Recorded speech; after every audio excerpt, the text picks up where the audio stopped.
Welcome everyone to StartR Demo Day. To start us off, I have Dean Lisa Ordonez to give us an introduction. Hello, thank you for coming here tonight. This is one of my favorite events, and hopefully it will be for you as well. This is an important part of our process of helping our teams and our students launch their businesses. So the feedback they get, the practice, this is also very important. And you know, some of them will start this business. In fact, we've had well over 200, getting close to 300 or more of these teams become viable businesses. But if not, the process of this practice will help them with their entrepreneur mindset, and then we'll take that to whatever organization that they go to. This would not be possible without philanthropy and sponsorship. So I want to thank all that have done so. I want to thank especially the Reed family, who have set up a sponsorship in memory of their son Daniel. I want to thank the mentors for the work that you've put in. I think our judges, this is so important, and we have a couple of alums here, so it makes me very proud that they're here. And I just want to say, you know, good luck to all the teams. And I want to introduce Tim Schwartz, who is our Executive Director of the Sullivan Center. So thank you. Thanks. So thank you all for coming. Just want to share a little bit about the Sullivan Center itself. How many of you have attended any of our events or programs this year? Outstanding. Excellent. We were ranked second in the country, not we, I should say Rady, not the Sullivan Center, was ranked second in the country in entrepreneurship by Bloomberg, sitting between MIT and Stanford. So not that company. And I'd say that StartR has had a lot to do with that. Our teams, Rady alumni, several of which are here and have contributed to these numbers, have raised over $3.5 billion in funding, and that continues to go up. I put on the slide just our 4 core tenets for the center. And I'd say really probably more than anything, it's really about our networks. We're very much a network-centric program. We cannot do what we do without the mentorship and guidance coaching that our experienced entrepreneurs, seasoned executives in town provide us. So we are very grateful for those contributions and the time and wisdom that's spent with our teams. To our students particularly, this is just somewhat of a crude graphic to say that we're serving the entire journey. And we do that for the entire campus, for anybody on the campus. And these are sets of programs that you can participate in at any point. You do not have to start at the beginning. If you have ideas, you can start in the middle. You can apply directly to StartR. And StartR, as you can see, is placed sort of right in the center here, Train and Accelerate. And we've launched StartR Stage 2 last year, which pushes more advanced teams to evaluate their business models and opportunities. So a variety of programs that you can jump into at any point. So I encourage any students that haven't participated to get to know what we're about. You can just dip your toe in, come to a lecture or two, or if you're more experienced and want to dig in further, you can participate in Venture Fellows projects, StartR, and a variety of other opportunities that we offer. We will be talking a little bit at the break when the judges are conferring about our Catalyst funds. That's why that one is highlighted. So with that, I'd like to introduce Kimberly Davis King. Kim is the founder, essentially, of StartR over a dozen years ago. Yes, over 10 days. So she has been critical in the acceleration training of teams for nearly a dozen years. So thank you.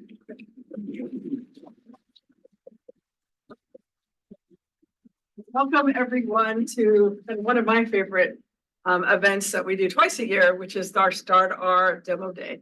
So Lana Rosachova actually was the original director of, which is now called the Sullivan Center, and also the co-director with me of the StartR program. So tonight you're going to see 6 companies, so a little bit of a showcase of 2 of our programs, StartR Rady, which is both Rady current students as well as alumni, and then our StartR Inclusion plus Impact, as Tim mentioned, undergrad all the way up to postdoc and alumni teams. So those are the 6 teams you're going to see tonight from those 2 programs. But we always like to also, I want to acknowledge all of the mentors I see that help within their program. So if you are a StartR mentor from both StartR Rady or Inclusion Impact, please stand.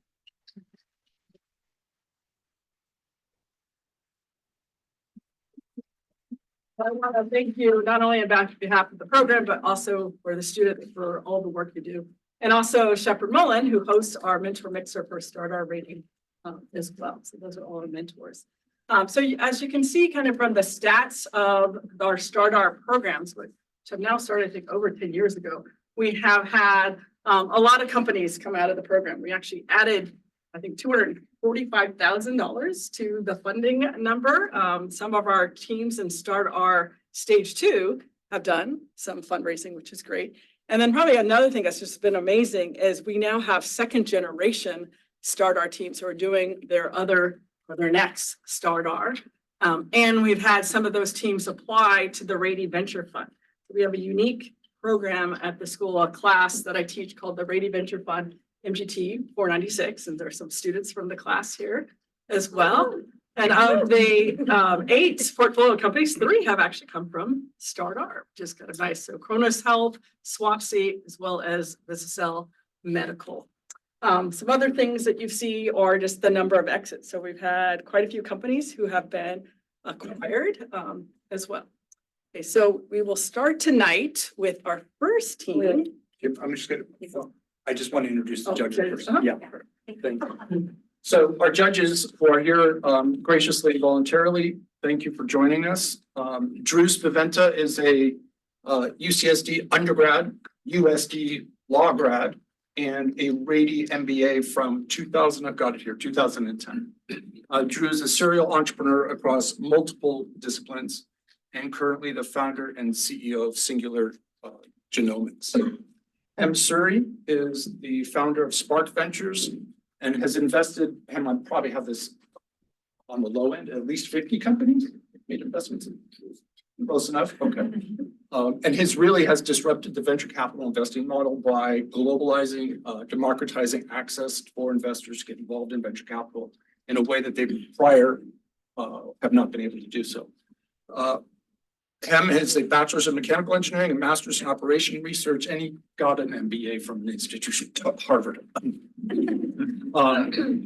Mark Bowles is a serial entrepreneur, a co-founder of 7 venture-backed companies, also an inventor with over 100 patents, a bachelor's in industrial distribution, and a master's in technology management. And Marcella Bothwell is an MD and a Rady MBA class of 2014, a clinical professor at UCSD Health Department in surgery for about 8 years, 2009 to 2017, and a founder and investor in 3 life sciences companies. So thanks to the 4 of you for lending your time and your wisdom to me. And we'll get kicked off, Kim will kick off the presentations with the first team. So I have the pleasure of introducing our first team from the StartR Rady program. So Adi Babu is coming up from Advector Solutions.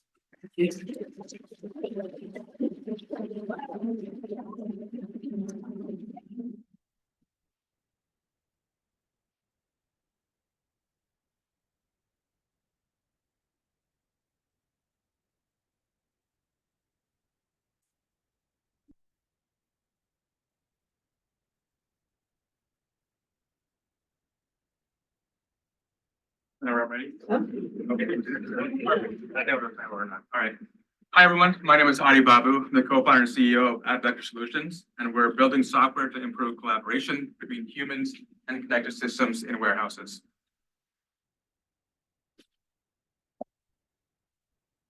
The company was founded by 2 industry experts, myself and my co-founder, Dinakar, who is our chief data science officer, and we have combined 20 plus years of experience in the warehouse automation industry. So I'm focused on the business case, and my co-founder, he's focused on developing the low fidelity solution for our prototype. And we're supported by an amazing group of MBA students and an amazing group of advisors.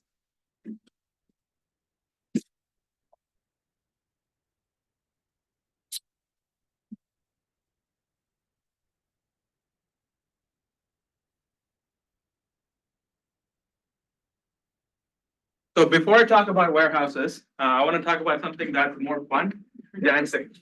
Have you ever gone out dancing and had a dance partner that was dancing to a slightly different rhythm? And you guys are stepping on each other's toes and the vibe just isn't there. And that's exactly what's happening in a modern warehouse. Think about a modern warehouse as one big dance floor with robots, humans, and other connected systems as dancers. But they're all dancing to a slightly different song, and that causes missteps and inefficiencies. And that's exactly what our software is trying to solve for. So modern warehouses are a lot to contend with these days. So Amazon and other big retailers have set the stage with their high level of service. And they accomplished that through automation. And we interviewed a Fortune 50 retailer that told us they're going to be spending $5 billion on automation in the next few years. And mid-market warehouses don't have deep pockets like that, but they're still trying to give their consumers that same level of service. But what we see is across the board, a lot of these implementations end up costing these automation silos, and these isolated systems create a disparity between the perceived productivity and the actual capacity of the system, diminishing their ROI ultimately. So we're building a warehouse execution software that optimizes and orchestrates processes and breaks down automation silos to maximize operational productivity in a warehouse. And we accomplish that through using AI to plan and project workloads and dynamically assign tasks. And we're doing away with monoliths that's prevalent in the industry by making our software modular and also agnostic to the system that we're integrating with. And most importantly, we're going to practice dancing. So we're going to validate our models and our business requirements in a digital twin before deploying and going live. So we're going to give the same level of flexibility and scalability with our business model. So we're going to be charging customers based on price per unit shipped. And this removes the high CapEx requirement. And also it solves for average period robot utilization issues. So to sum up, we're enabling mid-market warehouses to holistically manage warehouse processes and improve productivity, reduce business interruption, and remove CapEx barriers to automate. So we look at our competition as different approaches to solving for the same market parameters of value. But we do think we have a unique positioning with our orchestration and optimization focus. And I want to call out these two companies, Manhattan, and also a PE-backed company out of Germany called Blue Yonder. These guys are really good at developing warehouse management systems, and they go after your enterprise customers. And they just came into our space, and that's excellent validation for us, and that tells us we're on the right track. In terms of our market sizing, we took a top-down approach, and we looked at the entirety of the warehouse automation market, and then we drilled down to our sweet spot. So we looked at mid-market warehouses that are going to be using more than one subsystem, which is where we'll excel at. And that ended up being 1.8 billion for 2032, just for North America. So customers understand that not having an execution layer is unsustainable in the long run for scaling automation. So 47% plan to implement or upgrade their WES. But why should anybody hand over a process in their critical path to a startup with no credibility? And where do we start? So we start small. So we go for the low automation customers where they're in urgent pain. And I want to drive that point home with this statistic right here. So 42% of mid-market warehouses are looking to improve or implement a new order fulfillment process. And 56% are still using paper today to pick their process. So, and we interviewed a $4 billion San Diego unicorn that's using a paper-based methodology to fulfill for their stores. And our beachhead solution is to integrate with an augmented reality platform and provide optimized workload direction for order picking. And we're doing exactly this with our pilot project. So we have a pilot coming up with the medical supplies distributor that's using paper, and we want to validate our productivity improvement. And we're doing a ton of customer interviews, and we want to hopefully convert some of these to actual users at some point. And again, please, if you have any connections, let me know. And we're also wanting to develop some channel partners, and we're laser focused on being fundable by the end of this year. So we'll be asking for $500K in pre-seed to bring our technical team full time. That's it. Thank you.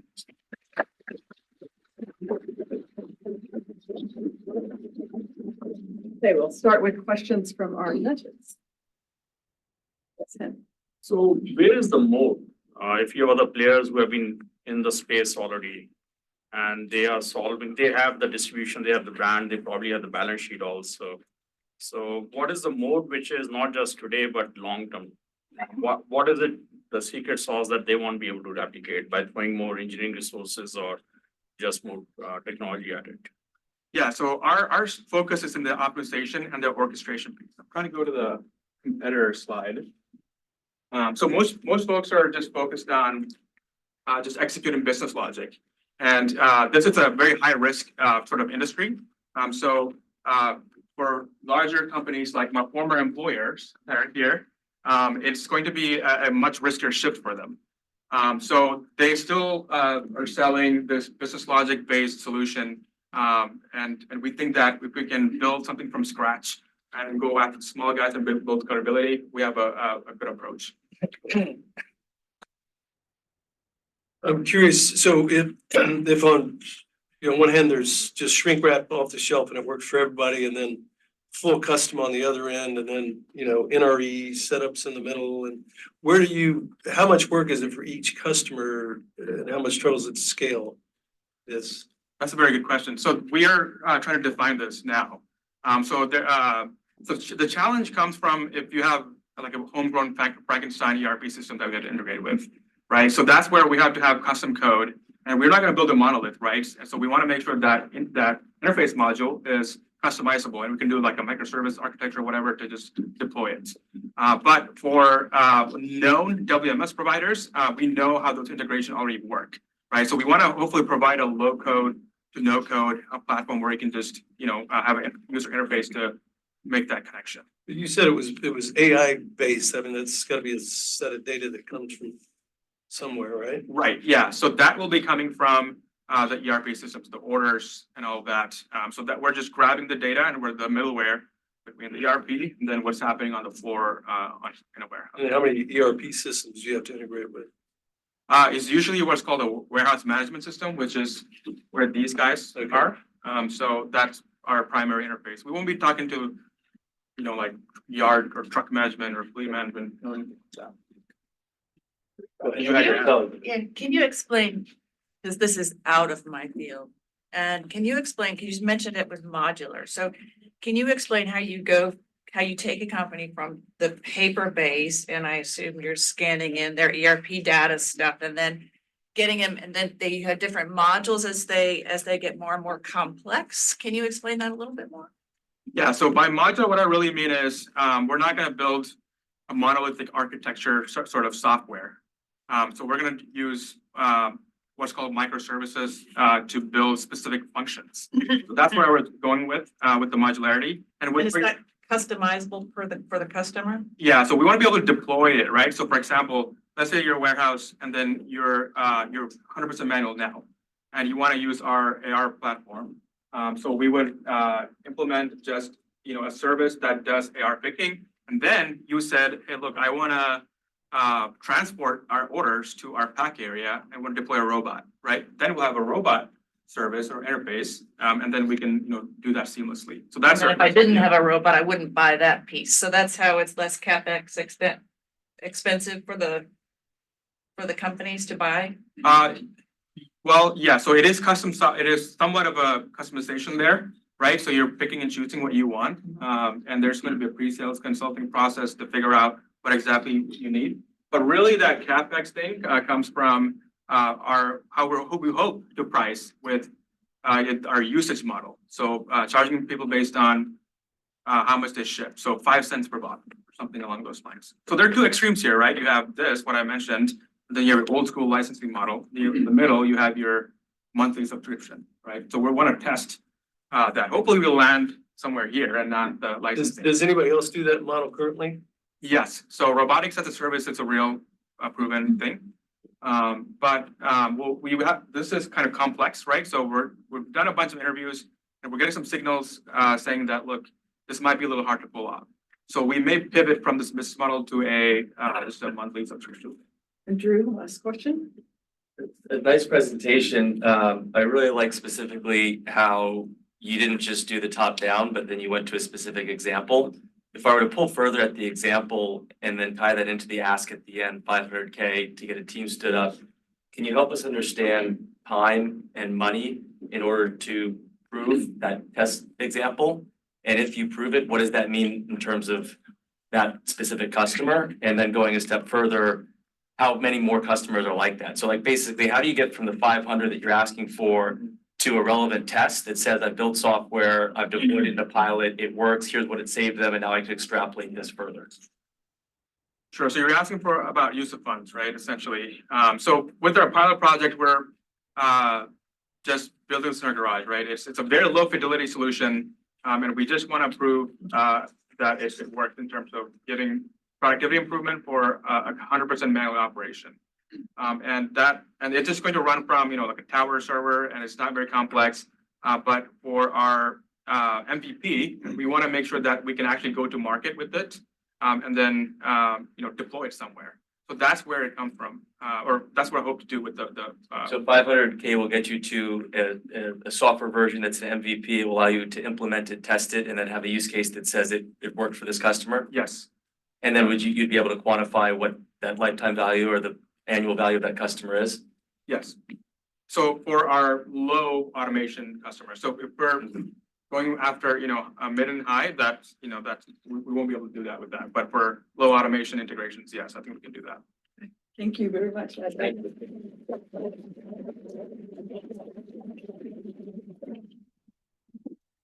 So I get to introduce the next team, two undergraduates, Mikhail and Aliana with Alama AI.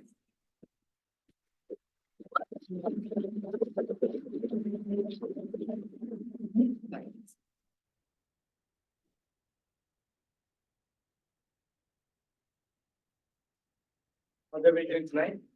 We wanted to start it off by just asking a quick question to all the students in the room. How many students here have faced difficulty accessing or facing academic advising? Perfect. I would like you all to keep that in mind throughout the rest of this presentation. Now, you're a student in a big school like UC San Diego, 35,000 students. You feel lost. You need academic advising. But there's thousands of other students that also need that advising. But now picture this. Now you're running a university with all those 35,000 students, and you're trying to also meet the demands of those students. Your advisors are working overtime, but your goal is to still provide the same quality of advising for all those students. And that's where Alama AI comes into play. My name is Mikhail Punja, and I'm the co-founder of Alama AI. My name is Aylander Galieva, and we're both fourth-year students here at UC San Diego. Our mentor is Chuck Pateros. He's also here. And we also want to take a moment to appreciate our team and some of the collaborations we've done with student-run organizations such as Consulting Orgs and the AI Student Collective.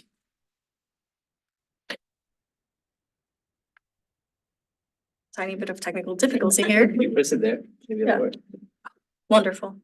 So Alama AI is a software that helps connect students to advisors and help propel universities to success. So our problem.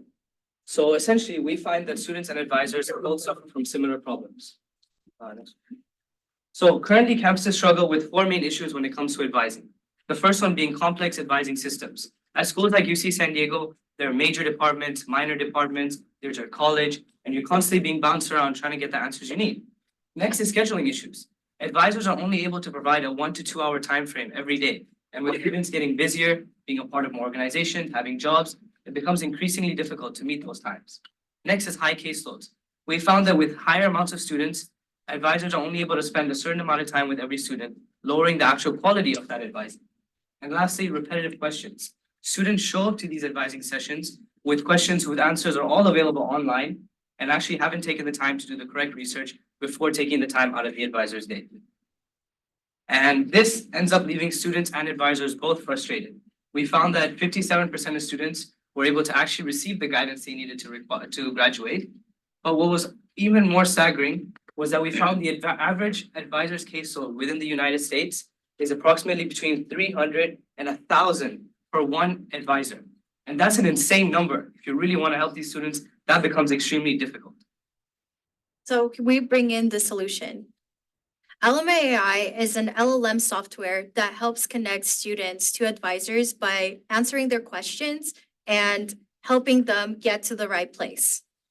We are offering 24/7 advising by being a software that is accessible online for students. We're able to personalize the advice for the student based on their transcript and the information that is provided to us by the universities. We're also reaching new numbers of students by making it an online software that a student can access at any point. And by being a software company, we're allowing for scalability. We're able to create insights for universities about what students are asking. And we're also integrating into the system by working with the university advisors and the data that is available to us. And that's what makes us stand out. Our unique value points are efficiency, personalization, accessibility, and of course, as an AI company, innovation. We are currently in the process of building our minimum viable product, and we're going to create something that will be able to hold a preliminary conversation before the student gets to see their advisor. And the students will be able to make requests based on the courses they're interested in. And what Alama will be able to provide is the answers and help the students to get connected to their advisor. So next up, we have a competitive matrix. I won't go through all the features, but essentially, these are some of the catching points that we at Alama AI hope to have. And looking at all these different competitors, our goal is to actually combine all these amazing features and make them a part of Alama AI.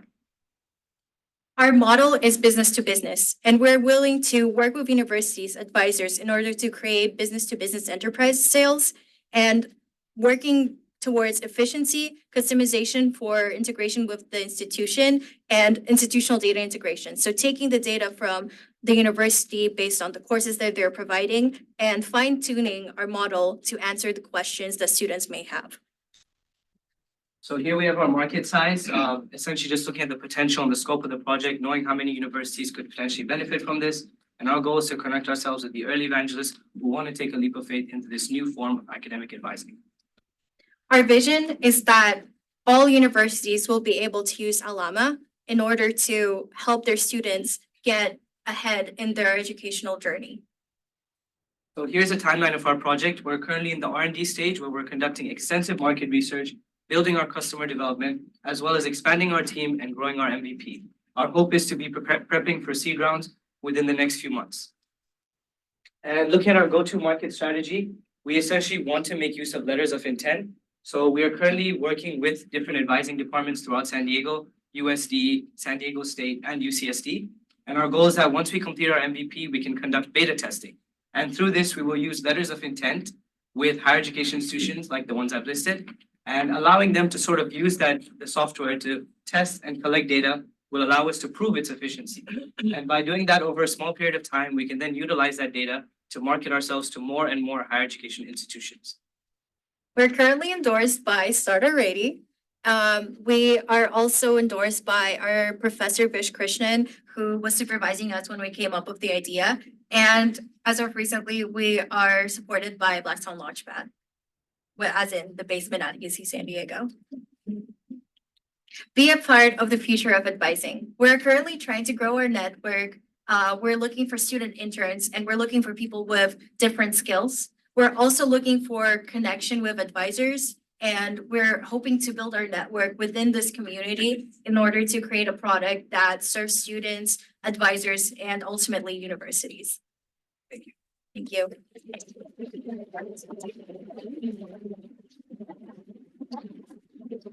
Judges will probably just limit it to 2 or 3 questions. What do you think is the way that you get in? It seems like this is a really massive problem. Like where's the entry point to deploy it? Like through who specifically? So I guess what we've been working on is really centering the advisors.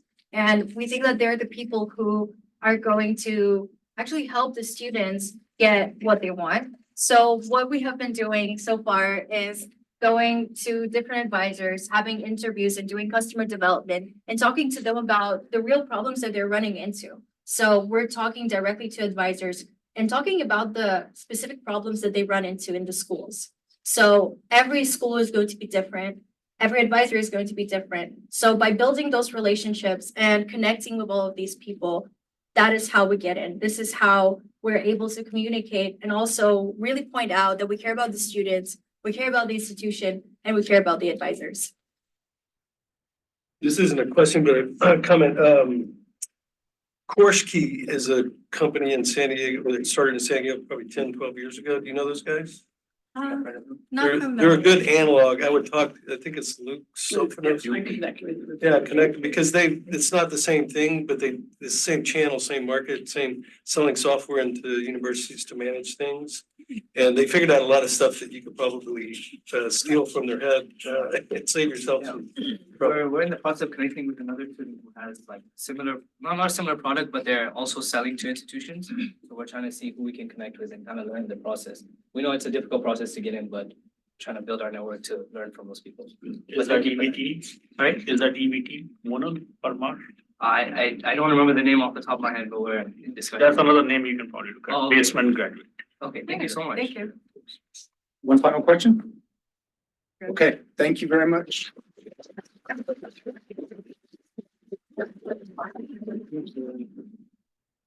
So our next team is from our StartR Inclusion Plus Impact. I'd like to welcome, we just did a name change, so Boba Brain and Soha Katka. And these are all Masters of Data Science students, so thank you.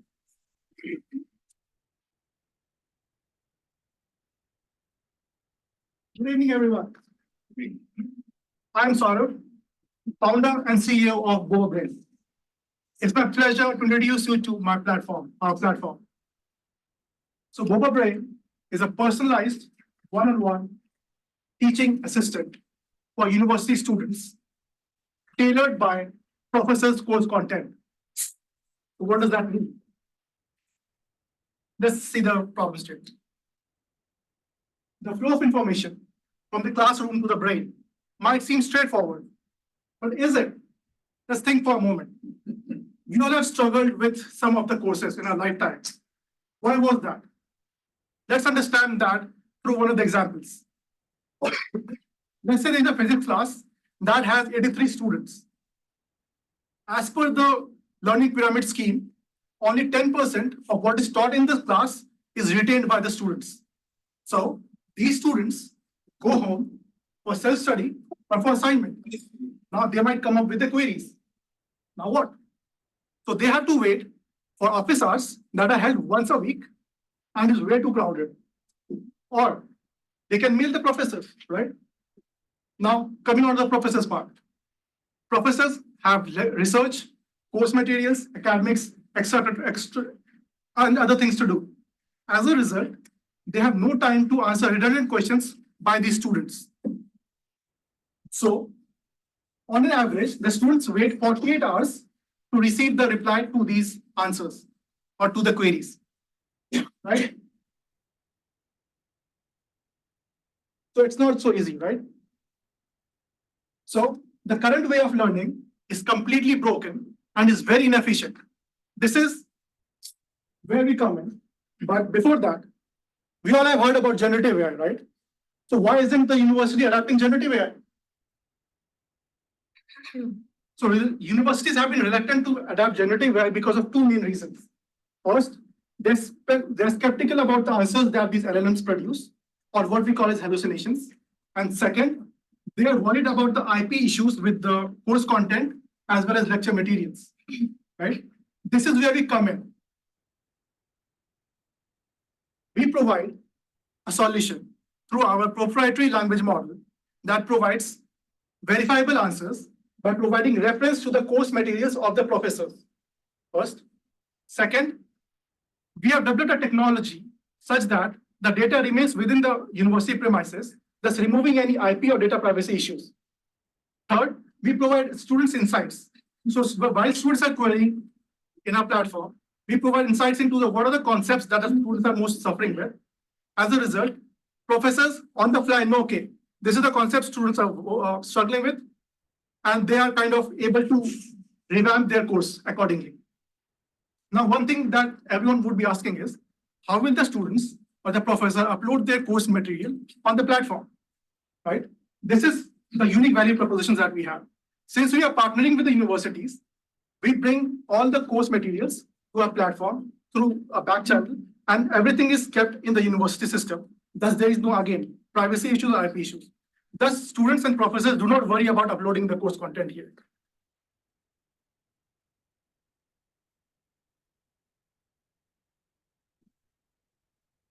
So we have a small demo. We have already built a scaled version of our platform and started onboarding students and professors. Sorry, some technical issue.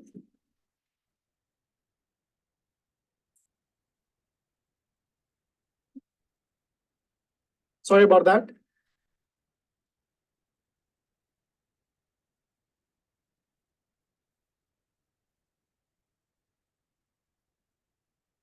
Oh, don't we have a link to the internet? Oh, gonna play? Yeah. Okay. Maybe you can just. Sorry about that. So it's a small demo. As you can see, this is our platform, right? So what students do is they go onto our platform, they go onto the course, and you have all the lecture materials here. Recorded lectures, slides, PDFs, demos, everything. Students go on the right-hand side. This is where the AI teaching assistant is. They can ask query. For example, here they have asked is what are transformers? Our AI agent gives the answers, and on top of that provides references. These references are not just citations. And what it means is that this is where they got the answer from. So suppose, let's say transformers were covered in lecture 9. So it will be written that professor covered these transformers in lecture 9. And this is what he said. So as a result, they can verify the answer. And we have course notes as well as mind maps and other features as well. Coming on to the market size. In the US, there are 21 million students and professors across 6,000 US universities. Out of those, there are 6.8 million students that are focused on STEM. And we are targeting 1.2 million STEM students that are in top 100 US universities. Now, why we are doing that? We are doing that because these universities are innovation focused, cutting edge, and they have the funds to subscribe to our platform. Our business model is simple. We charge the universities $20 per month per student. As a result, if we look at our SOAP and translate it to the revenue, our projected recurrent revenue annually comes out to be $288 million.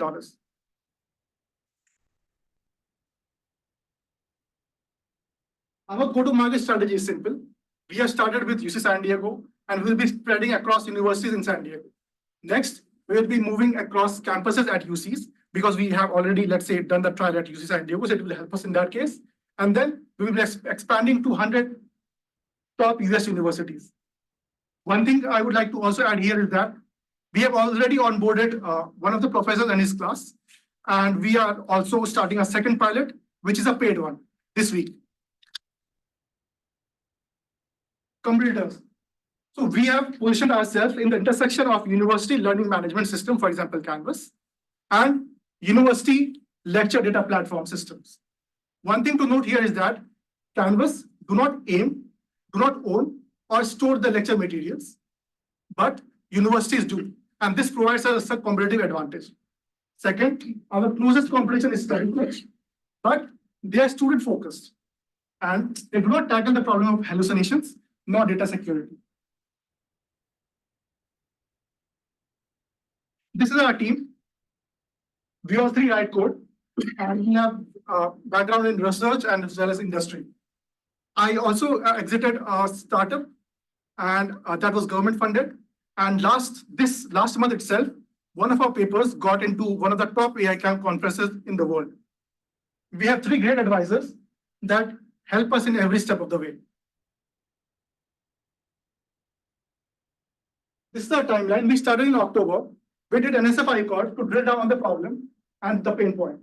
Currently, we have 2 pilots, 5 million of intent, and 15K in pre-seed convertible safe note investment. Our ask is $750,000, which we'll be using to expand across universities in San Diego, as well as other UC campuses. We were in the top 10% of the YC applicants in November, and we have already applied for the early deadline this year. Thank you so much. for your time and patience. Do scan the QR code to join us. And we are moving very fast, and this is the golden opportunity to invest in us and join us in our journey. Thank you again.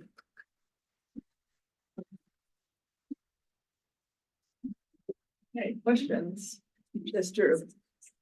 How do you get all of the materials into the software program? So that's where we come in. So we have developed a technology such that currently what Canvas does is that it streams the data. So if we are clicking on a lecture and you're watching it, Canvas is just a SQL system that takes the data from somewhere, shows it. And Canvas is like open source model. Their business model is basically infrastructure. There's a different data team that is inside the university that holds these data. So what we do is that for the data team, we have this technology that we say, okay, let us run this software there. So what will happen is that our AI will be able to know everything without being explicitly trained on them. So they will not take the data from the university campuses, but we will be able to do that. How we are doing that is, since it is already in the campus, so we just have to run a software on their database. That's it.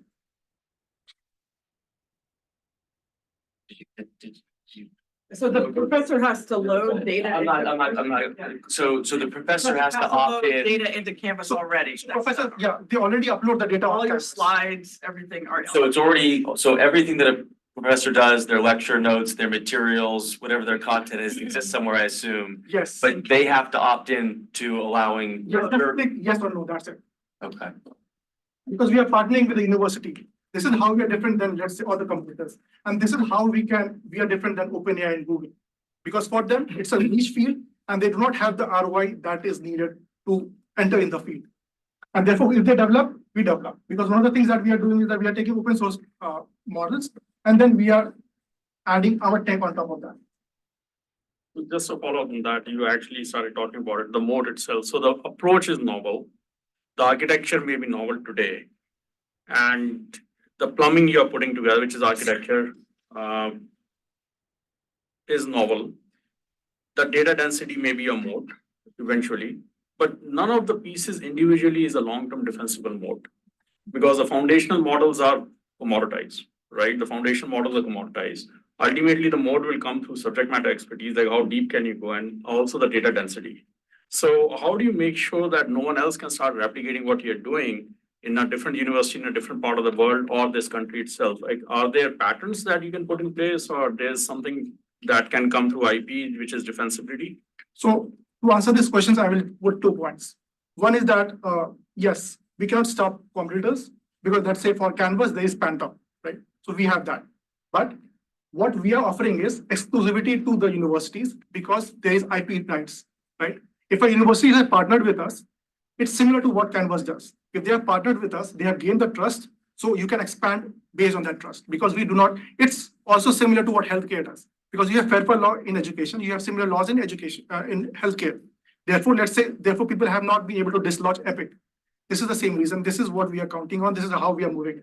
And therefore, moving fast is the best thing that we can do.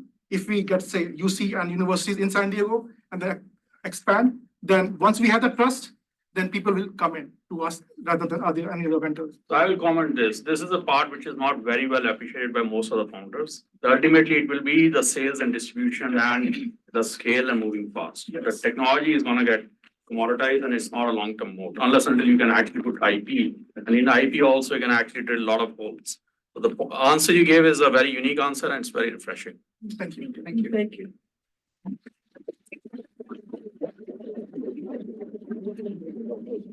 You can scan this QR and we'll be opening up a pilot for first 100 users to sign up. And feel free to stop by our desk and get a free boba and try our Boba Brains. So I think you'll see a theme here with this fourth company. It's a pleasure to introduce 2 PhDs, 2 Rady MBAs, Joy Tanaka and Bibu for AISeq.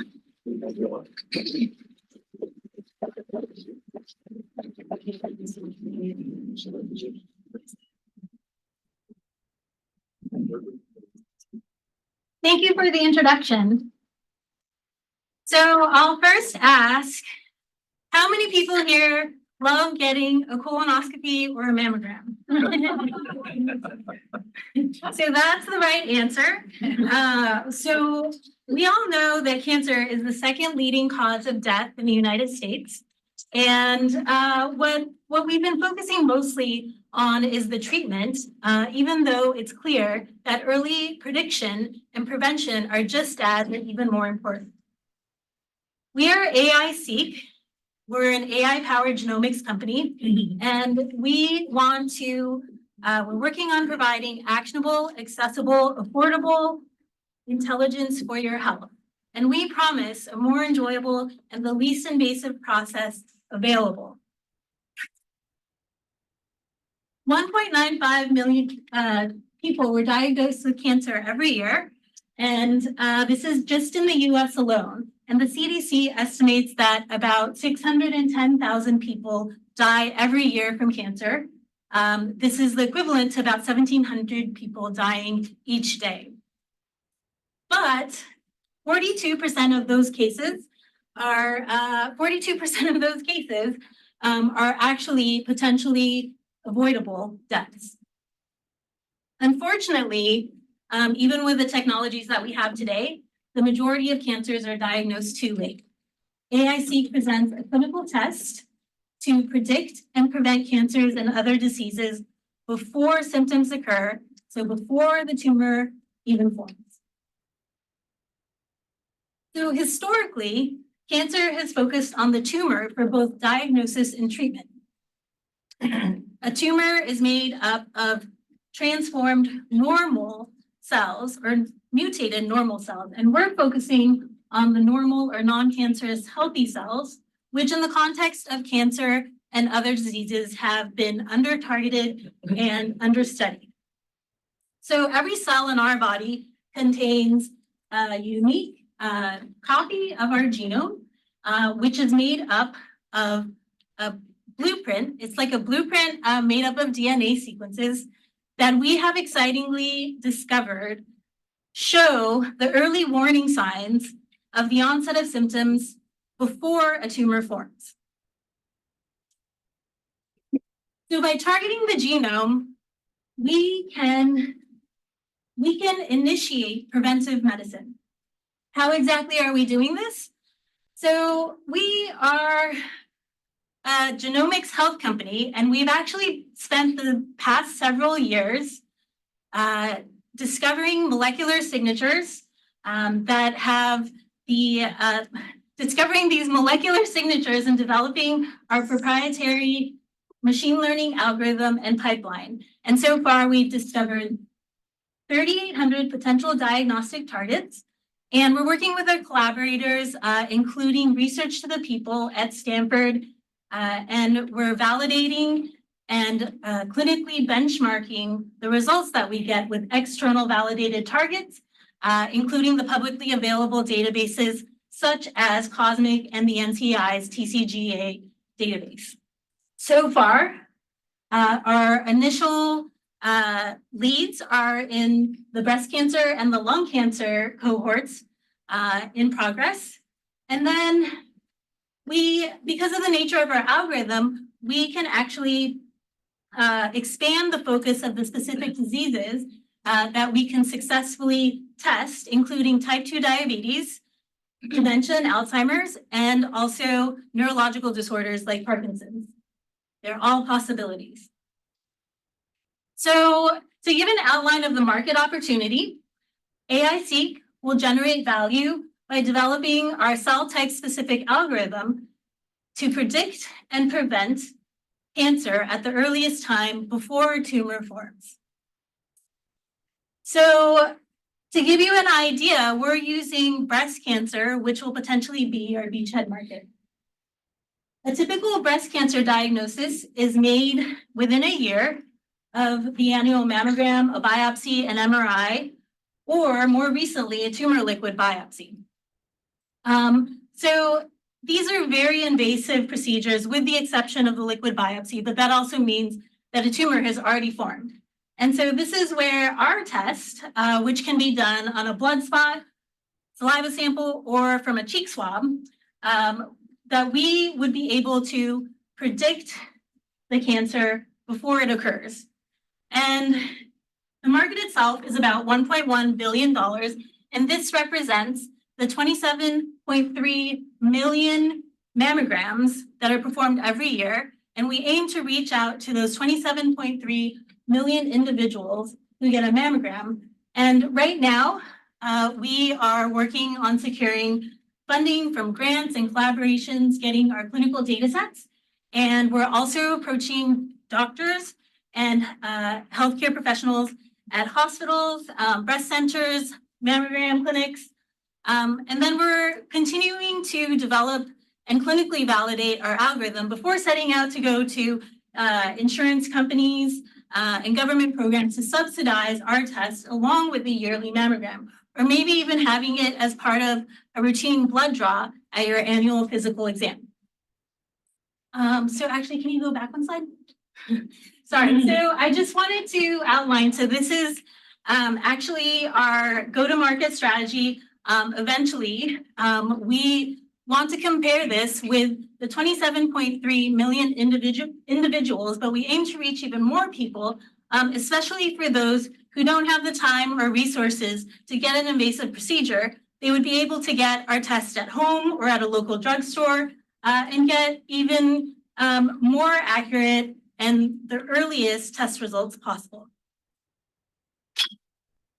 So far, we've developed one lead, and we're screening for our second lead for in silico proof of concept. We're building our IP in collaborations with Stanford, as well as colleagues in New York, and here locally in San Diego. And we've also gained the support of KOLs in the industry, including board-certified physicians in oncology, clinical genetics, and also in neurology.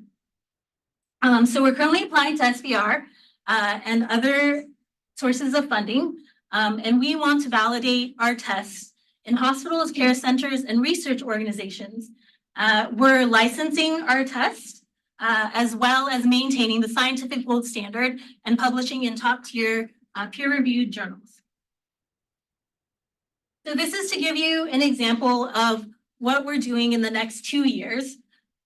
We are going to perform a pilot study of 100 healthy and 100 affected patients, and this will cost about $347,000, and most of that cost will be going towards the whole genome sequencing and also the machine learning and computing costs. So we're a team of scientists, clinicians, and entrepreneurs. We have over 50 years combined in training and also experiences. We have been studying genetics, oncology, immunology, and also we have our computer science, including neural network modeling, machine learning, and bioinformatics. And we also have our awesome team of mentors and advisors from StartR. Of course, we have Catherine and also Mark Thiever here in the audience. Wanted to thank them immensely. And then by targeting the genome, we can make preventive precision medicine a reality for everyone. And with that, I want to introduce my fellow Rady classmate and co-founder, Dr. Bipu Jena, to help answer any questions. Thank you.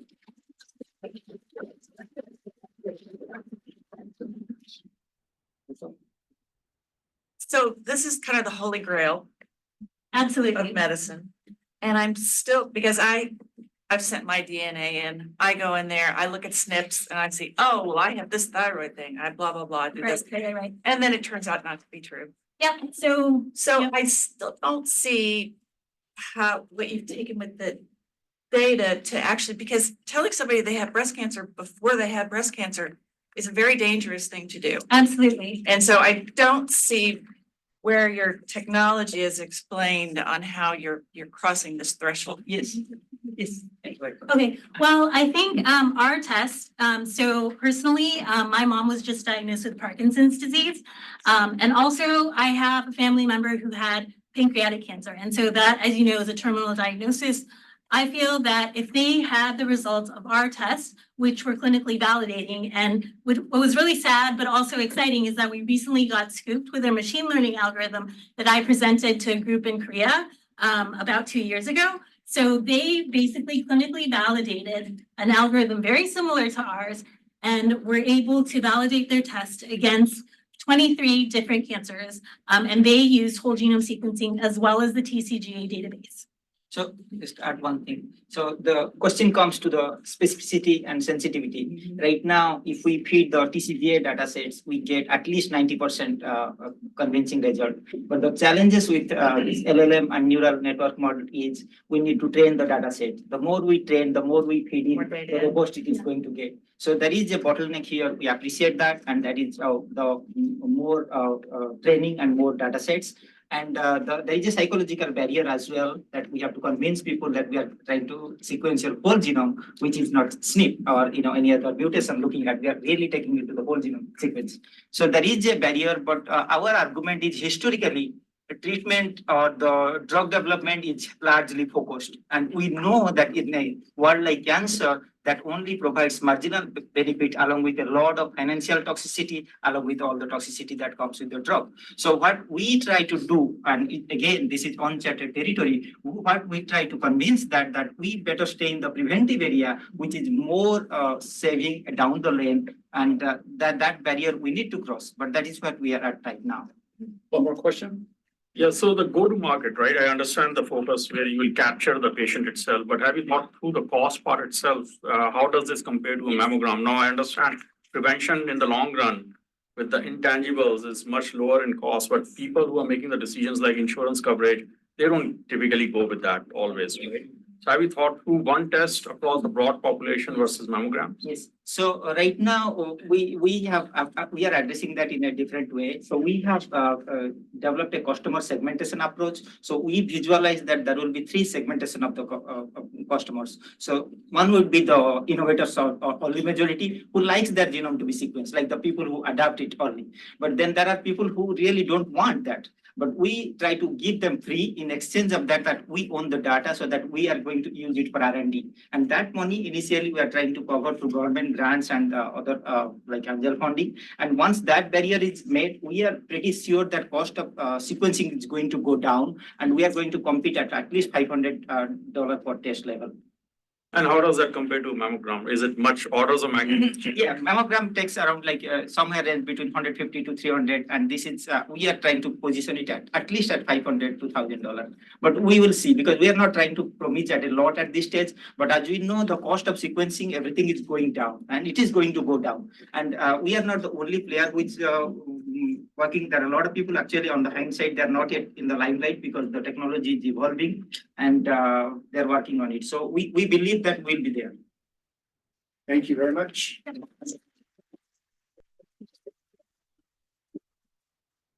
Our next team is also from StartR Inclusion Impact. So I'd like to welcome 5D Publishing. So Matt Ford has his master's from UCSD and Masters of Fine Arts and Literature, and he's going to tell you about his company.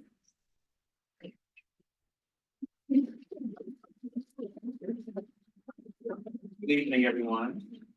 I said good evening. That's more like it. All right. I know it's dark out there, but we're going to be live in here. Let's get some energy in the room. I know we're a little tired. Okay. So welcome to the 5th dimension. Let's log in together. So hello, everyone. My name is Matt Ford. I recently completed my MFA in creative writing this January here at UCSD. And also am currently an adjunct professor of history at the University of San Diego, where I teach American history and also Africana studies. So I have 14 years of writing, teaching, and research experience. I'm currently working on a novel, which was my MFA thesis. I'm also working on a collection of essays about my 20s. Kind of need to finish the 20s first, and then we'll get back to that. Working on a collection of poetry and numerous other projects. So you name it, it has words on it, I've worked on it. And so I have a lot of experience. And so one of my favorite quotes from Toni Morrison, who is just the godmother of all writing, she once said that if there's a book that you want to read, but it hasn't been written yet, then you must write it. Something that's really, really important to me is that I'm not trying to create another ChatGPT and trying to turn people into overnight writers. I'm trying to actually teach you how to write better, which is a skill that all of us need. So I don't know if you all know this lovely young lady here. This is SZA. If you don't know her, say hello, SZA. Hey, SZA. So she recently won a couple of Grammys. She's great. And so you see, she's surrounded by all these screens. This is kind of like what the market, the writing market looks like right now. There's ChatGPT, there's Grammarly, there's Microsoft Word, there's all this stuff. But it's all separated. None of it's put together. You have to go through this thing and then this thing and constantly try to memorize what you're doing. And by the end of it, you're just overwhelmed. You're like, I need one platform to do it all in one go and to have this really full-on experience. And so we're not trying to make SZAs who are overwhelmed by technology, but we want people to feel something that's possible at their very fingertips. So a couple of months ago, when I joined the StartR program, I did some customer discovery. So brief background. So I launched this company back in 2017 in a week-long business startup program at the illustrious Morehouse College located in Atlanta, Georgia. And 7 years later, I've been working on building my writing consultancy, building a really solid clientele, and really just learning how to actually make this thing. And so here we are. I have officially reached the time in which I no longer have time to take on clients one-on-one. I have to duplicate myself into a platform. And so with doing that, I reached out to a lot of my clients as well as my students, reached out to about 80 participants. This has 74 responses as well as several one-on-one interviews, and found that the top 3 issues were that one, folks don't know how to outline and structure. That's the very first thing. How do we actually put what we're writing together? And then next, templates. How do I actually know if what I'm doing is right? How do you actually write a book? How do you write an essay? How do you write any of these things? And then lastly, drafting, which I don't even say much about that. Drafting is hard. We already know. If anyone's ever had to write something from start to finish, I'm sure we already understand that. And so what I've discovered, I've broken down the writing process into 5 dimensions of writing. First, there's brainstorming, just getting your ideas on the page. And then there's outlining. And then there's drafting and editing. And we put those two processes together because it's a back and forth process. You make first, second, and third drafts, right? You should never turn in your first draft. We already know that. And then you want to actually to publish. So with my platform, you're able to publish something that's multimedia. So you're able to include video, audio, photos, anything, hyperlinks, anything that really creates a really robust multimedia reading experience. So not just a bunch of black and white images just on the page, black. You know, we want something that's exciting. And then lastly, getting able to actually share that writing with the larger community. And so what I've discovered over the last several years is that in 2011, you had about 200,000 people who were self-publishing books. Fast forward 8 years in 2019, that market is now over 1.6 million people. And this is pre-pandemic. We already know that during the pandemics, people were writing books, people were kind of getting back to learning about themselves and sharing and sharing themselves with the world. And so, not to mention already we have AI. Half of the companies up here who are talking tonight are AI markets. So it's a huge market right there. We also have e-learning, Khan Academy, Coursera, YouTube University. None of these things are going anywhere. And then lastly, e-publishing. Again, everyone is trying to write. People walk up to me on the street asking me, "You look like a writer, can you help me write a book?" And I always tell them, yes, I can.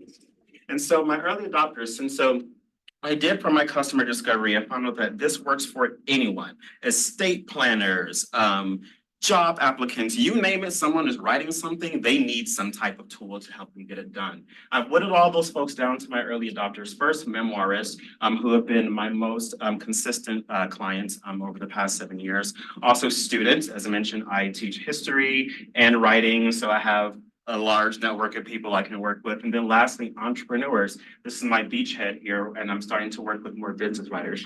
Looks like her. Say hi to Maisha. This is Nish. She was actually a StartR alum. And so I'm going to show you really quickly what this brainstorming process looks like. So the first dimension, remember there are 5 dimensions of writing. The first dimension is brainstorming. And so I have here, I worked with Brad, who's also a mentor here at the basement and also my mentor. And we kind of broke this process down. And so what I did was I created a GPT because we're still in the prototyping phase. I'm currently working with developers. I actually have a meeting with the mock-up person tomorrow. This is a very quickly moving train. And so what I did was I created a GPT just to kind of get this process going so you can see how this works. And so we open up by just asking this platform a question. And so you have 4 prompts because these are the 4 most common types of writing. So nonfiction and memoir, fiction or poetry, essays and reports, and then applications of any kind. You can also specify. And so Brad is working on a memoir specifically for his father.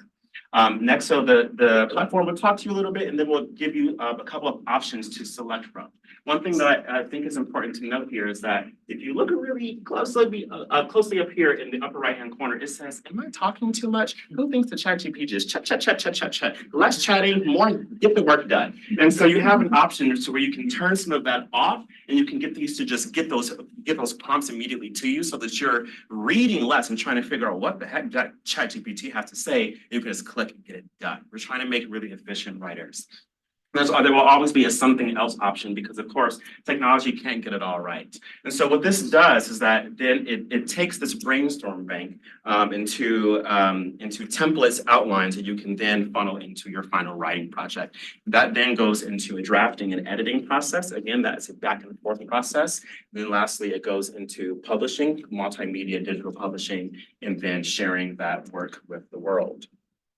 So to show you our business model, these prices will probably change. Something that my mentors have been telling me is that I charge too less because I'm sorry, I'm a professor, but we got to make money. So these are going to be going up. So, so you can start off with just the writing only. So a lot of folks, they kind of know what they want to do and they just want a platform just to get it done. And of course, as I mentioned, I'm a professor. I got to watch out for my students. You get $5 off if you're a student. So only $5 a month. And the next plan is community. So this gives you access to a real writing community. Something that I've learned in my years of writing is that having a real writing community is crucial to actually feeling like a writer. Because otherwise you're just writing into the ether. You have no idea if anything that you're saying is interesting or relevant. And so to build that community is really, really vital. So this gives you access to readers, primarily writers, other folks who are also using the platform to write, and also editors. This brings me to the last price point. You have access to a team of dedicated editors who will work with you from start to finish. So you're not being popped around. Who hates when you call customer service and you get popped around to 5 different people? Happened to me this morning. Hate it here. And so you can actually work with an editor one-on-one and maintain that process. So you can work with folks via phone, video, or chat. So you can have that kind of a real editorial relationship. Lastly, some of my goals, some of my short-term goals are to raise $100,000 in funding. I just got the Catalyst fund yesterday, so thanks to Tim and team. So $99,000 to go. We're also continuing to run and test these prototypes. So we're doing rapid experimentation. So we're constantly pushing this out and then getting those results back. I'm currently working with developers right now. As I mentioned, I'm working with someone to build up some mock-ups for me and then to also hire an assistant. Really quickly, some long-term goals are to then turn this into a whole series of classes, workshops, talks, tours, and panels, so that your writing community can move around the world with you. A free digital library, because how many times, I know we have students in the house, no one's paying for a PDF. So we're going to download that stuff for free. And then lastly, I'm a Detroiter at heart, my hometown, trying to build a publishing house and a space in the city. Please join the writing revolution. This QR code has links to everything, my platform, my LinkedIn, everything. Please especially join the contact form so that you can stay abreast of all that's happening with 5E. Thank you very much.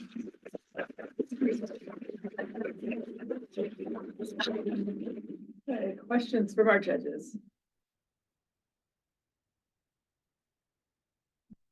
What's the closest analog company that's out there doing this? You didn't talk much about competition.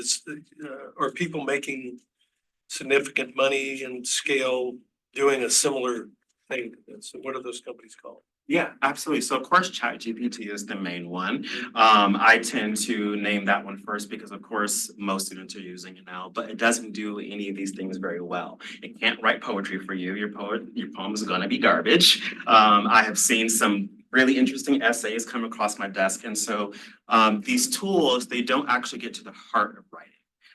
And so that human process is really, really vital, especially if you're writing memoirs with poetry. No one wants to read something that's boring. And of course, there's Microsoft Word and Grammarly and all these things that kind of pull apart the drafting and the editing process. But again, there's no platform that does everything all together.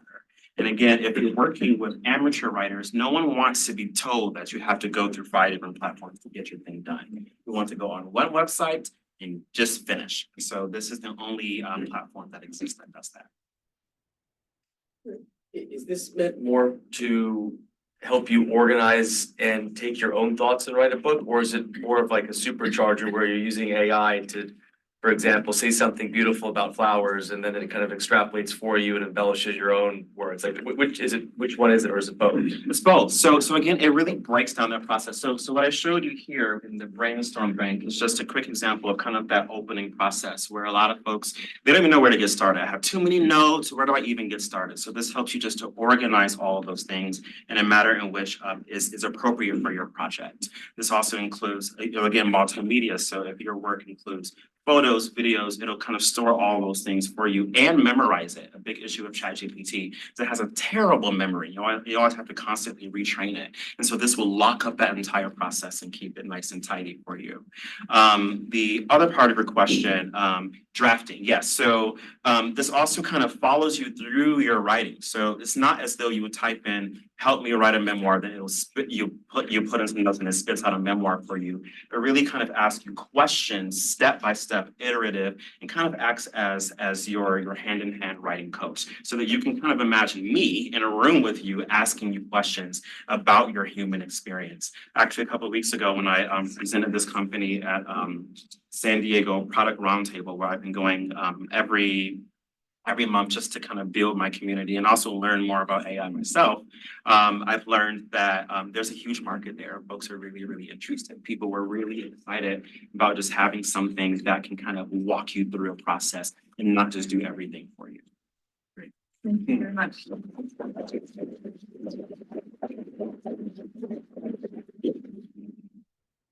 And our last team speaker this evening is Eric Thornheim. He's a PhD and a Rady MBA. He'll talk to you about Wild Genomics.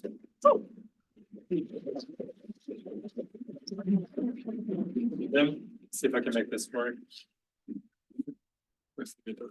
Yeah, so hello everyone, I'm Eric from Wild Genomics. We are supporting the future of farming through precision pest monitoring. And why do we do that? Well, pests are a big reason for food waste in this world. On average, or up to 40% in a season is lost due to pests. We've also seen examples of individual pests causing tremendous damage, like in Florida, with the introduction of citrus greening disease, the production of oranges has gone down 84%. And how do you break that? You have to get in early. The earlier, the better. You want to prevent the infestation from settling. And this is where we are helping with our continuous monitoring service. We provide early detection to the farmers of pests that are on the rise. That helps them manage the pests at a reduced cost and still being effective. And there's another aspect to this, and that is sustainability. So traditionally, you've been applying pesticides on a schedule based on historic experience. With information that is more granular, like we provide, you can actually treat individual peaks. You can also treat the parts of the field where you actually have an issue and not leave the rest alone. That allows you to really save on pesticides, reduce the use of pesticides. And we help facilitating that process by identifying pest species and providing tailored guidance to the farmer based on what is smart to do with a particular pest. And that's what's called precision pest monitoring, or management, sorry. Now we're in a space where there's a lot of other things you can do for pest monitoring. The most common thing to do is scouting the pests. So the farmer will go out in the field, look for insects, look for damage to the plants, And that's still very common to do, but there have been some development lately with more precise methods. So you have like pheromone traps, you have audio sensing, visual sensing, and then the latest is DNA sequencing. And that's really the top level for getting precise data on what is moving in your fields. And that's where we are providing DNA sequencing in a barcoding approach, which allows us to be very precise, but also we collect our samples through the air, which is a way for us to collect a very broad range of pests. So both high precision and we're pest agnostic, and we can provide DNA sequencing at a low cost through our barcoding approach. So the economic loss due to pests is $220 billion globally in a year. We are operating within the market called smart pest monitoring. So that's $800 million in the world and $270 million in North America.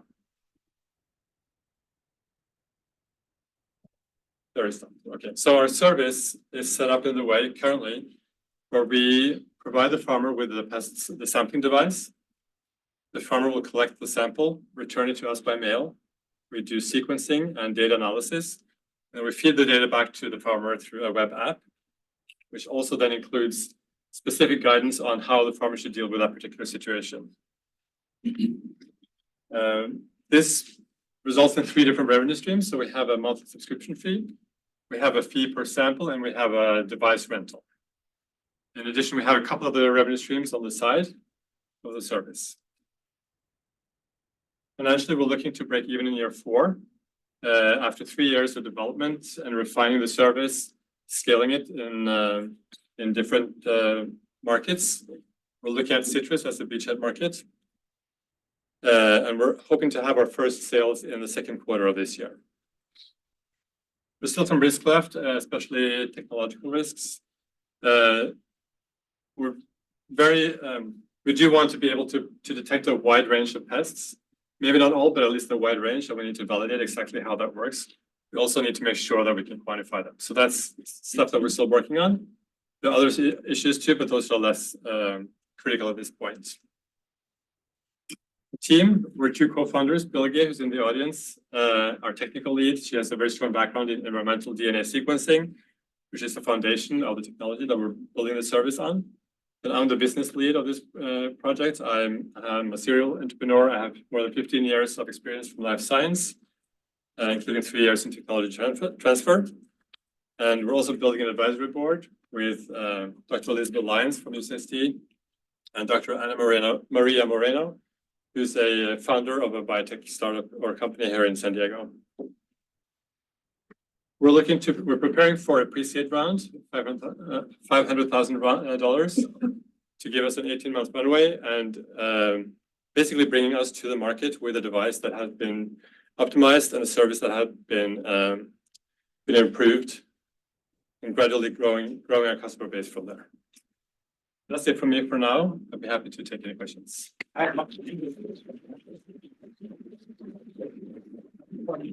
You sure you don't want to add AI to this mix? We might. Judges?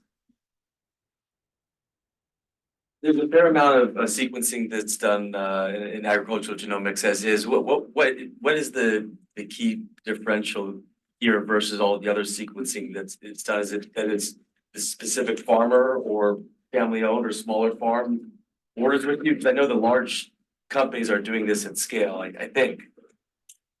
Well, there is sequencing done, and that's kind of routinely for certain pests. Even small farmers will do that. They'll send the sample in for sequencing. It's a process that can take a couple of weeks to get the results. So the secret sauce here is to put the service together in a way that's really efficient, so that you'll have sampling every week. You'll have the data back within days. So the idea is preventative and not reactionary. Is that one of the main differences? That's absolutely the idea. Yes. Okay. And also, the sampling is kind of key here. We're sampling from air, not leaf samples, not soil samples that are typically used. So with the air sample, you're able to get information from the area, not just from the individual tree or the location you're sourcing. So it's a way of broadening the input of data. What's the density of the devices in the field that makes sense? I guess it might be different for different crops or different pests or. Yes, that's something we're working on. For citrus, which is something we looked into, there is a mandate for the citrus greening disease that you test every 4 acres. So one sampling go out in per 4 acres. That's somewhere to start. Have a statement for, health reasons. This is really coming at a time which is very important because people are really beginning to recognize the horrible health impacts that pesticides do for our vegetables and all of our health and how they stay in your body for very much. Well, thank you Very for that much comment. liked your presentation. So the go-to-market is not necessarily addressed in the presentation itself, but a great presentation. But I have had startups in the past in the agri tech space, and it was tough to scale. You just couldn't, like the 7,000 customers that you mentioned, that's like amazing. Like if you can ever get to it, not even in 4 or like, let's say 7, 10 years, that's a home run. How do you go about getting customers? Yeah, so we are specifically looking at farmers now. We know they can be difficult in some ways, but in other ways, if you actually have a product that works, word of mouth is really powerful. So that would be the way to get through to them. Otherwise, you have other stakeholders as well that might be interested in paying for this service, like authorities for monitoring and quarantine operations, for example. Eric, thank you very much.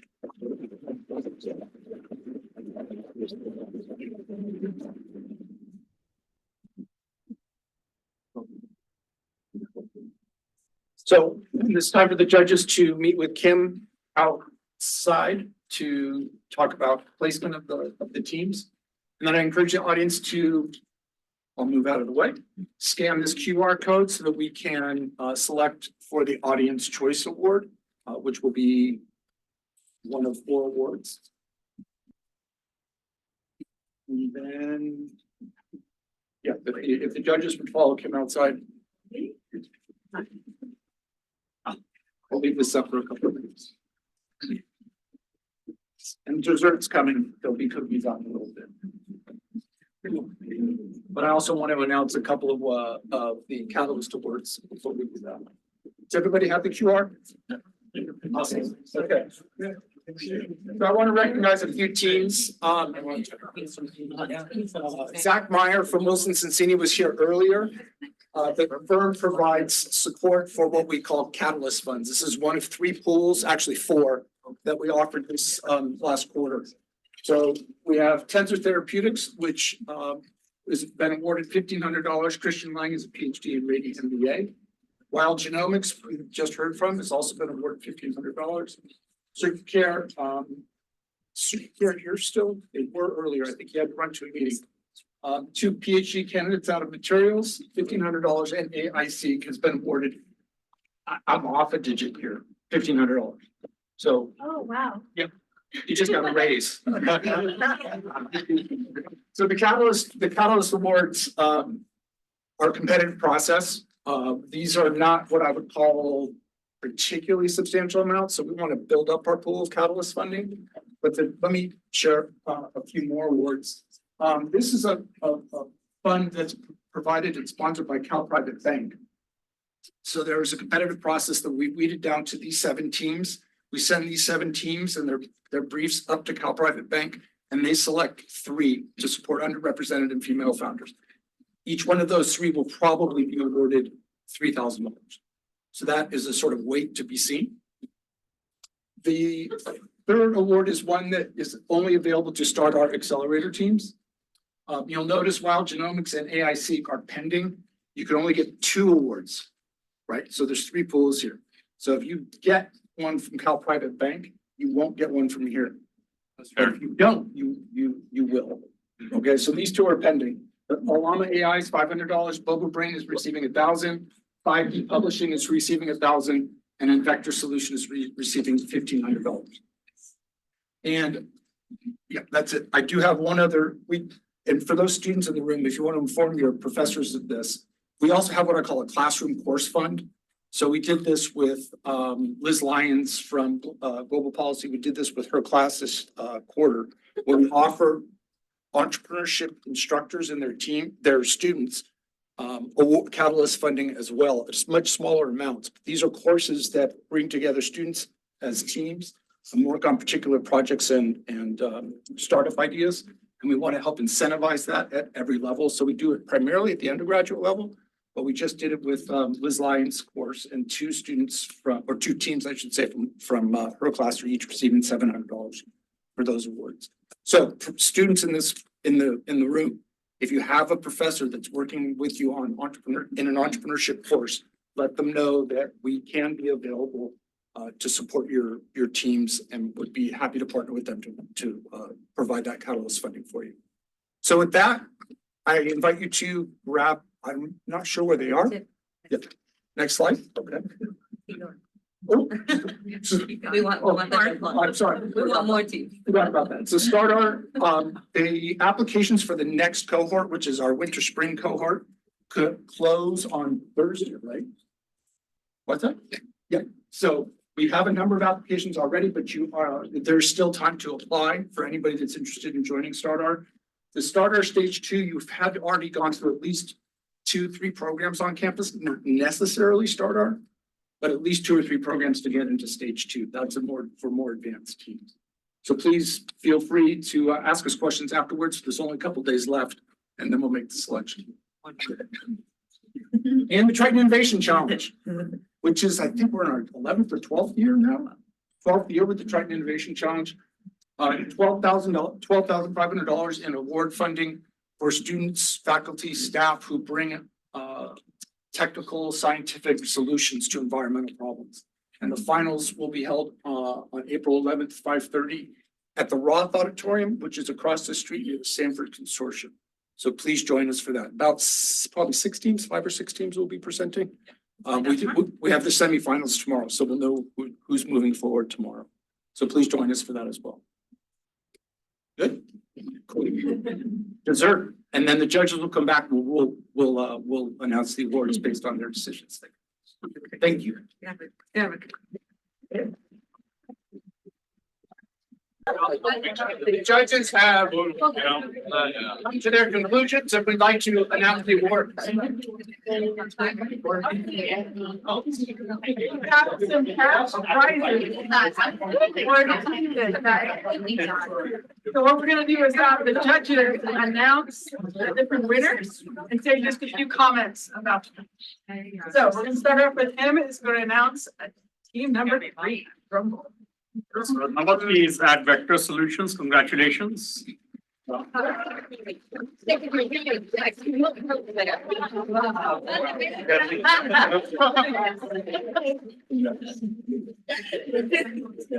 the things that we all like about Advector was Yeah, he'll take a picture too.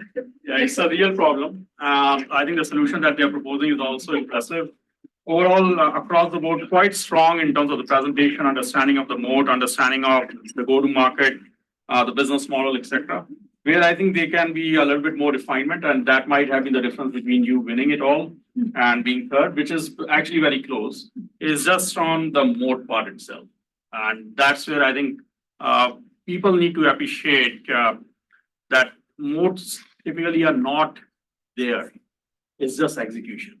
And it's just about moving fast. So if you move fast and you can continue getting good brand, good customer delight, I think that's where your success is going to be. But across the board, quite impressive. Thank you. Thank you. Okay, second place, we have Mark and Drew are gonna announce our second place winners. Yeah, so second place, Boba Brain. We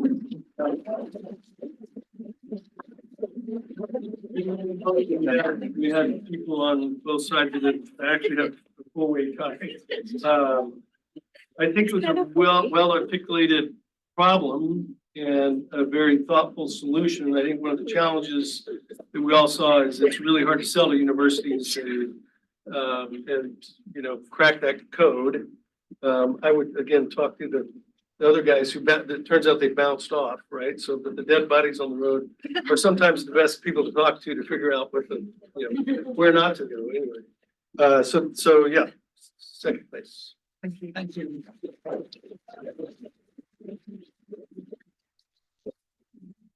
And Marcella is going to announce our first place team. Number one. I already said some really nice things about this. So Wild Genomics.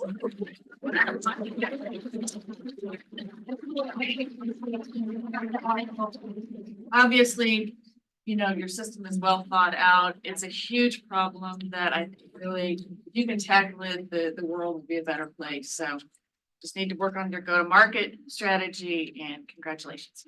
Thank you so much.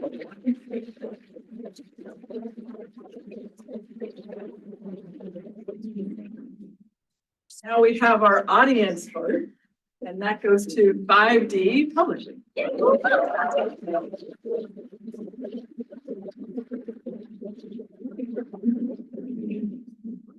Why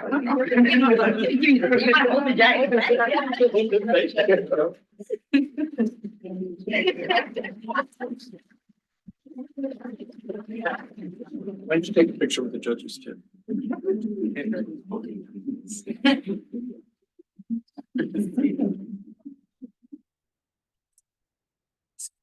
So before we say goodbye, I wanted to acknowledge a few people, particularly Diana Maddock, who is the star behind this entire show. She's the program manager for StartR, and she as well as Karen Jensen and Priscilla have put in a ton of work to make this evening happen. So thank you all. Kim King, of course, founder of StartR, and one more big thanks to our board judges. Thank you so much.